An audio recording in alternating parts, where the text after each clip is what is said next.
पुण्यातील साखळी बॉम्बस्फोटातील श्रीरामपूर येथील आरोपी बंटी जहागीरदार याच्या अंत्यविधीसाठी हजारोंच्या संख्येने जनसमुदाय उपस्थित राहिल्याने पालकमंत्री राधाकृष्ण विखे पाटील यांनी नाराजी व्यक्त केली।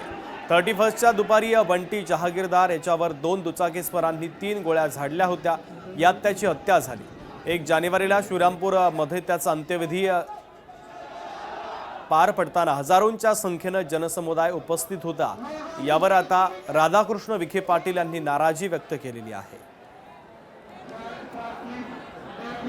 ही लोकशाही सत्ता आहे, कारण जन्मन व्यक्तीचा मुख्य आरोपी त्या ठिकाणी आरोपीला दुर्दैवानं त्यांचे गोळीबार त्याच्यावर झाला। हे काही मी समर्थन करत नाही गोळीबाराचं, पण एखाद्या देशद्रोही गुन्हा असणाऱ्या आरोपीला ज्यावेळी अंत्यविधीला काही हजारो लोक जमतात, हे कशाचं होतं काय?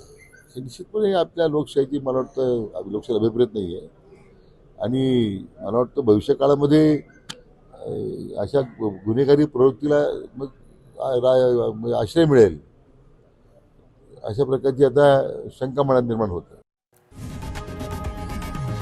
लोकशाही मराठी ऐका, पहा, जागरूक रहा।